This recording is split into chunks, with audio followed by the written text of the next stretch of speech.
Patrice Boisseuil, je suis un des anciens de la structure et j'ai aujourd'hui en charge toute l'activité sécurité SI au sein d'Ocantis.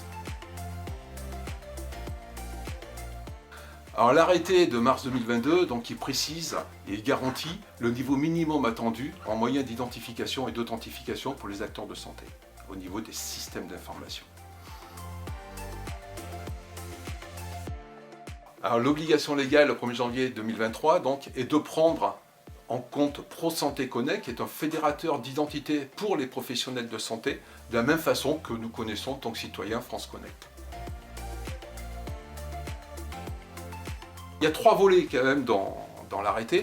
Il y a une première partie qui correspond aux personnes physiques. Alors pour les personnes physiques, on va être sur la carte CPS ou la ICPS, la carte CPS dématérialisée sur les mobiles. Donc là, on va être dans le cas de ProSanté Connect derrière, ou d'autres systèmes qui peuvent être homologués au sens hélas du terme. Deuxième catégorie, c'est l'authentification des personnes morales, et là on va être sur l'usage des certificats de l'IGC Santé ou de type RGS. Et il y a une troisième catégorie, ce qui correspond au niveau des usagers, pour se connecter sur nos systèmes aussi, et là dans ce cas-là on va être sur la carte vitale dématérialisée. ProSanté Connect, ça utilise des référentiels qui sont nationaux et des référentiels qui sont à la fois régaliens et sectoriels. C'est-à-dire que ça va garantir de l'identité des personnes qui doivent se connecter, de la bonne orthographe des noms, des prénoms, autres, et ça garantit aussi de l'activité de ces professionnels. Au sein de ProSanté Connect, on va savoir donc si un médecin est vraiment un médecin, s'il n'est pas révoqué ou autre. Donc tout ça, ça fait partie de la gestion du référentiel d'identité.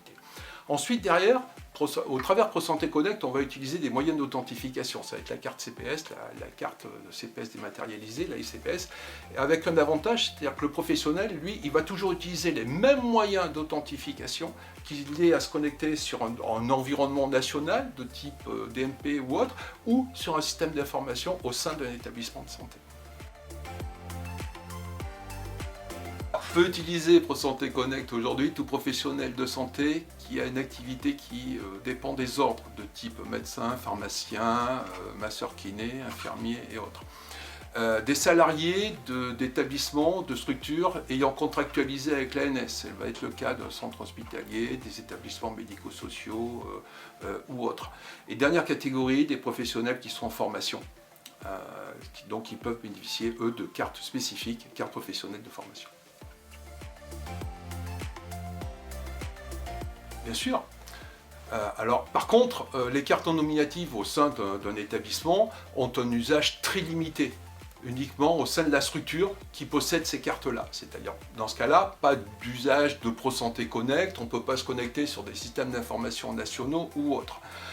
Le fait d'avoir par contre ces cartes-là en interne à l'établissement, ça permet de bénéficier des mêmes avantages que de la carte CPS sur le périmètre de l'établissement. On peut effectuer un accès au système d'information, mais aussi un accès au parking, au self ou autre en fonction du déploiement des usages de la carte CPS au sein de l'établissement.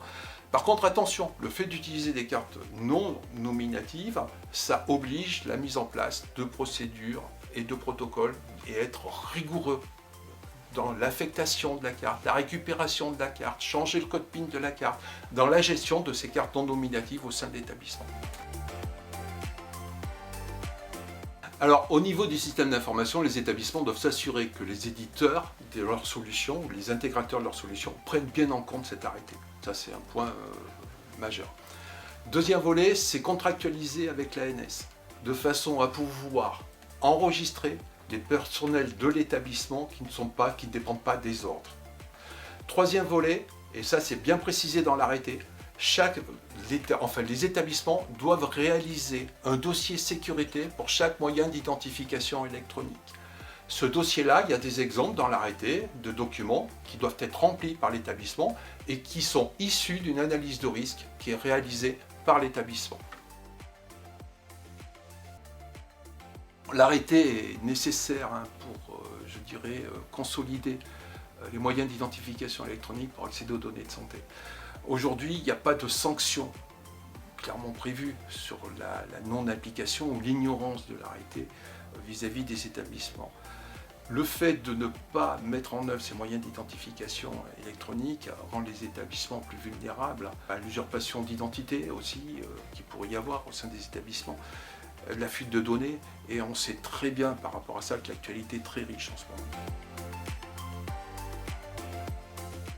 Alors un petit mot de la fin, c'est un moyen de sécuriser un peu plus les données de santé, mais il ne faut pas s'arrêter là, ce n'est pas suffisant, il faudra aller beaucoup plus loin, il faut continuer à fournir des efforts pour sécuriser les données que nous confient nos patients.